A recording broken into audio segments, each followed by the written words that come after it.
Sistem respirasi. Kita akan belajar dan memahami tentang bagaimana proses bernafas atau menghirup oksigen dari udara dan melepaskan karbon dioksida ke udara. Pada manusia, organ utama pada sistem pernafasan terletak di dalam rongga dada. Dan seperti yang kita tahu, paru-paru terletak di dalam tulang rusuk dan dipisahkan oleh sekat yang bernama diafragma, yang merupakan sekat pemisah antara rongga dada dan rongga perut. Paru-paru diselubungi oleh selaput tipis yang bernama pleura. Paru-paru kanan terdiri dari 3 bagian atau lobus, yaitu lobus superior, lobus medialis, dan lobus inferior.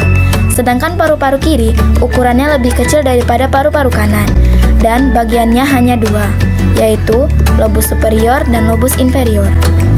Kemudian, ada bagian yang dinamakan bronkus. Bronkus merupakan percabangan dari trakea yang menuju paru-paru kanan dan paru-paru kiri. Pada trakea, terdapat cincin tulang rawan yang berfungsi untuk mempertahankan bentuk pipa dari trakea. Kemudian, ada bagian yang dinamakan faring yang merupakan penghubung antara lubang hidung dan trakea. Pada saat bernafas, molekul oksigen akan masuk melewati lubang hidung dan akan menuju paru-paru, melewati faring, kemudian trakea, dan akan diteruskan ke paru-paru melewati bronkus. Udara dari dalam bronkus akan diteruskan menuju alveolus melewati cabang bronkus yang dinamakan bronkiolus. Dari dalam bronkiolus, udara akan diteruskan menuju ke alveolus untuk terjadi pertukaran antara oksigen dan karbon dioksida. Alveolus dikelilingi oleh banyak pembuluh kapiler. Alveolus terdiri dari ruangan-ruangan kecil yang dinamakan dengan ruangan alveolus. Di dalam ruangan alveolus terdapat banyak pori-pori. Pada pembuluh kapiler terdapat banyak sel darah merah yang nantinya akan mengikat molekul oksigen. Sehingga molekul oksigen dari dalam alveolus berdifusi keluar menuju pembuluh kapiler dan akan diserap oleh sel darah merah. Sehingga sel darah merah yang tadinya berwarna keunguan akan berubah warna menjadi merah karena adanya kandungan oksigen. Oksigen selanjutnya diedarkan ke seluruh tubuh oleh sel darah merah melewati pembuluh-pembuluh darah. Sedangkan molekul karbon dioksida akan berdifusi ke dalam alveolus dan akan berkumpul di dalam ruangan alveolus. Kemudian, karbon dioksida akan dikeluarkan keluar tubuh melewati cabang bronkus yaitu bronkiolus, kemudian melewati bronkus,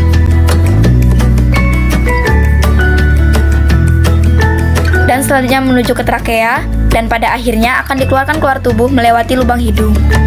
Proses menghirup udara dari luar atau menghirup oksigen dinamakan dengan proses inspirasi, di mana otot diafragma berelaksasi sehingga udara dari luar masuk ke dalam tubuh, ke dalam paru-paru, dan kemudian terjadi pertukaran antara oksigen dan karbon dioksida di dalam alveolus.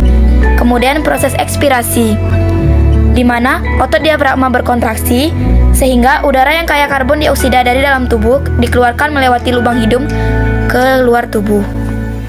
Proses inspirasi dan ekspirasi inilah yang kita sebut dengan proses respirasi. Proses respirasi kita lakukan setiap harinya, setiap detik, selama proses kehidupan. Kesimpulannya, organ utama pada sistem pernafasan terdapat di dalam tulang rusuk dan dipisahkan oleh sekat diafragma. Paru-paru dibungkus oleh selaput tipis yang bernama pleura. Paru-paru kanan terdiri dari 3 lobus atau bagian, yaitu lobus superior, lobus medialis, dan lobus inferior. Sedangkan paru-paru kiri hanya terdiri dari 2 bagian,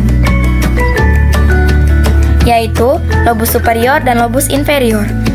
Kemudian, ada bagian yang dinamakan dengan bronkus, yang merupakan percabangan dari trakea yang menuju ke paru-paru kanan dan paru-paru kiri.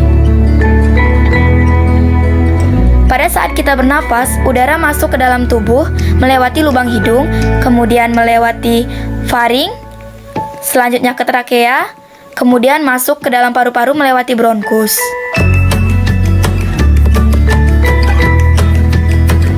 Selanjutnya, udara akan diteruskan ke dalam alveolus melewati bronkiolus,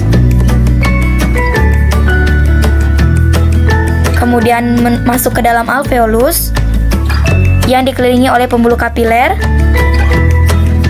Sel darah merah di pembuluh kapiler akan menyerap oksigen dari alveolus yang berdifusi keluar. Sehingga sel darah merah yang tadinya berwarna keunguan akan menjadi sedikit lebih merah karena adanya oksigen. Kemudian oksigen akan diedarkan ke seluruh tubuh oleh sel darah merah melewati pembuluh-pembuluh darah. Karbon dioksida akan berdifusi masuk ke dalam alveolus, kemudian dikumpulkan di dalam ruangan alveolus, dan akan dikeluarkan keluar tubuh.